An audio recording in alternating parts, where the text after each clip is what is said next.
by sharing my slides. Okay, so as Sharon said, I'm Hilami Lorasuli. I'm working at Columbia University, and it's really my pleasure to be here again this year. So I'm a genetic counselor. I do not have ADTKD, but I will share with you our perspective from the genetic side on the impact of a genetic diagnosis, so a bit different from the impact we heard earlier, the familial impact, and some personalized treatment hopes, as we heard this morning a lot. And then in case you do not yet have a genetic diagnosis, but you found your way to this meeting today, the differences between clinical and research genetic testing, what to expect from a genetic counseling session, and finally, how to find a genetic counselor. So I'd like to highlight that when we think about a genetic diagnosis, it has multiple different potential impacts, and the motivations that of clinicians and patients are somehow overlapping, but not always identical. And it's part of the role of the clinician to ask for the patient's motivations, but they don't always do that. So you may want to share with your doctor what your goals are. As you can see here, we highlight the eligibility for clinical trials, as we're thinking in the future for clinical trials for ADTKD. It's going to be really important to have a genetic diagnosis. We can also determine the risk to family members using genetic testing, and we have access to a wonderful community like this one. So genetic counselors are here to help with familial communication, which is often one of the barriers for more genetic testing. So as we heard this morning, the disease is often inherited from one generation to another. And even if you have symptoms of kidney disease and your dad had a transplant, you may hear professionals telling you that this is not an inherited disease, which I find amazing. And then once you do find a genetic counselor and identify the genetic cause for your disease, you may have to find yourself in a position where you are the person explaining the disease to your family members and why genetic testing would be relevant.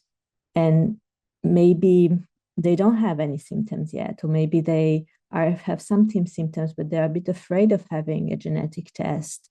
So genetic counselors can really facilitate this discussion with your family members and guide you. So what are the potential reasons for people who don't have yet any symptom to get tested? So one reason is just to know whether they're at risk. And the other is living donor transplant evaluation. So let's assume that we have a patient here, a man in the bottom in black, and he needs a kidney. But his siblings are afraid. They don't know if they're also going to develop the disease. And so they're worried about donating their kidney to their brother. Doing a genetic test could really identify whether they have a risk or not for the disease that is running in the family. And if they don't, then they can donate their kidney without worry. And so that's really one of the strengths of genetic testing, is that it can provide a clear, final negative result, meaning that you do not have a risk and you can move forward and potentially help family members who have the disease. I want to highlight the genetic testing of minors is not recommended unless there is a treatment for the child. So the child best interests are the gold standard, are really the central thing we need to think about, the child's physical and psychosocial well-being.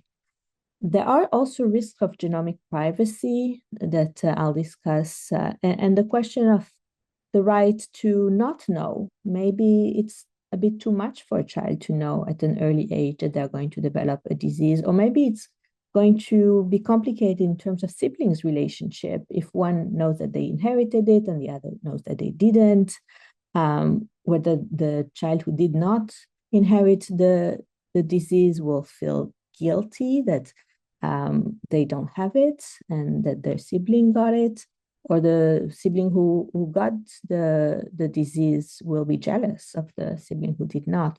So really thinking about also the family dynamics is part of the role of a genetic counselor.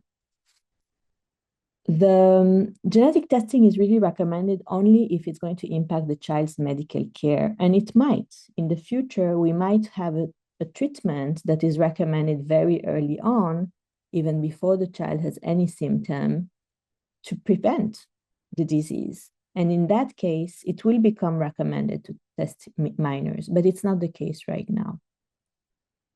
Just the parents wanting to know if the kid has the disease or not is not a recognized reason to test a minor. And again, genetic counselors can help with the discussion. I would say that once we reach kids who are teenagers, the discussion is a bit different because teenagers have a lot of their own opinions, and it's not just only the parent who has to decide. It's also a discussion with the teenager. And genetic counselors can definitely help with the discussion here. So I said that I will touch on the genomic privacy issue. So there is in the United States specifically a law called the Genetic Information Non-Discrimination Act, also known as GINA. It's a federal law. It was adopted in 2008 under the Bush administration. It protects against genetic-based discrimination in two contexts. One is employment. So it cannot be part of the decision-making for hiring, firing, promotions, or benefits. It prohibits employers from requiring, requesting, or conditional approval or employment on the submission of genetic information or familial medical history. Okay, so we have to remember we may not have a genetic test, but we know that we have a lot of family members with ADTKD or another disease. We don't have to share this information with our employer. And in terms of health insurance, it protects in terms of eligibility, benefits, and premiums. And it's also supported by the Affordable Care Act or Obamacare, that health insurance are not allowed to ask for this type of information. However, GINA has significant limitations. First of all, it's only if the employer has at least 15 employees. It does not currently include life, long-term, and disability insurance. And it applies only to pre-symptomatic individuals, so people who do not have the condition, because the people who do have already a kidney disease are under another act, the American Disability Act. Now, I want to highlight the GINA benefits as well as the limitations in the US. I want to mention that in other countries, in Europe especially, there are great laws that are even beyond the GINA, and there are laws and benefits that other lawmakers found to allow life, long-term, and disability insurance for people with genetic diseases. And I think part of the role of group like this one is to try and push for the legislators to create better laws to protect people with inherited diseases as well as their family members.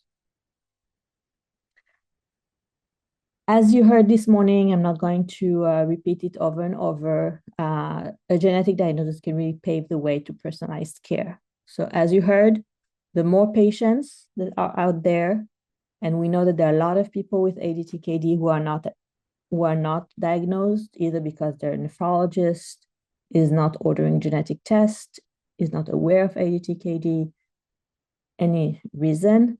But the more patients out there, the more incentive for pharma to develop therapies, because it tells them how many patients are going to use their treatment that they're developing. As we heard, clinical trials need participants. And so the more people with the genetic diagnosis, the more potential participants, knowing that the clinical trials always have some eligibility criteria And so age might be an eligibility criteria. So if everybody is diagnosed very late or at older age, then they might not be eligible. And so we need more people being diagnosed. And as we heard again, being part of patients' registries really empowers the participants' organization to advocate on your behalf, both for pharma and for researchers and for legislators. One of the things that we are really pushing with the National Kidney Foundation and the American Kidney Fund is to get genetic counseling covered by Medicare, Medicaid, so private insurance will pay for genetic counseling services and will not be out of pocket. I would just say that the genetic counselor is not a surgeon. It's much less expensive than what you might think. Okay, so I wanted just to highlight that there's a difference between genetic testing through research and clinical genetic testing. You heard when there was a discussion earlier about the research testing that it gives you all kind of protections and HIPAA and on the other hand, it has some limitations as well. So the goal of a clinical genetic test is to elucidate the patient's disease etiology. It's real patient focus. It's not there to help the community in general. It's for you as a patient. It has a high sensitivity and specificity to the patient's condition, assuming that the correct test is ordered. So if one of our genetic counselors is seeing a patient that has symptoms that look like, or family history that look like ADTKD, they would make sure that not only UMOD is tested, but also MOD1. The results are placed in medical records, so all your doctors, it will be shared with the entire medical team and everybody will be aware of it. Anonymized data might be shared with researchers and pharmaceutical companies, and that depends a lot on the consent. On the other side, the goal of research is to increase general knowledge. And so the sensitivity and specificity depends on the research aims. The results are not always returned. It's actually quite, expensive to return results. It's usually not shared with the medical team. But similarly, the anonymized data can be shared. So if you haven't seen a genetic counselor yet, what would you expect from a genetic counseling session? So there are 4 main steps in a genetic counseling session, starting with collection of medical history. So it's a meeting with a genetic counselor. You're going to talk. Coming with as much information about your personal medical history is going to be helpful. It then collects family history about your family members' medical history. And genetic counselors are trying to collect information for 3 generations. So not just your parents and your kids and your siblings, but also your grandparents. And so asking your family members about their conditions and their situation is really important to help with the productivity of the genetic counseling session. Then the genetic counselors, based on their knowledge, are going to estimate the probability that it is a genetic disease and formulate a differential diagnosis, consider the probability of a genetic diagnosis, and finally discuss with you the test, its purpose, the potential results, the impact on management, and the process of how to do the test and return the results, and you're going to sign an informed consent. Sorry. So how do you find a genetic counselor? In the United States, there is a website that's called Find a Genetic Counselor, where you can put your states. You can say that you want a genetic counselor who is specialized in nephrology, and it will give you names and phone and emails. In the world, more broadly, there is a website called Orphanet, which has expert centers listed there. And you can see there are many different countries that are participating in Orphanet, and you can find a genetic counselor who is specialized in rare kidney diseases or maybe even ADTKD. I just want to put a plug in, since I'm from Colombia. We actually can see patients from many different states. All the states here in blue can be seen by our genetic counselors, Natalie Vina and Liv Palma. And we have an amazing clinical team of physicians. I we have a very simple way of requesting an appointment. If you go on our website, or you can call us, and just the Scan Me Here is the request form that you would get if you press on the request an appointment. So with that, I would like to thank you all, and thanks to all my colleagues. You're more than welcome to reach out to me if you have more questions. Thank you.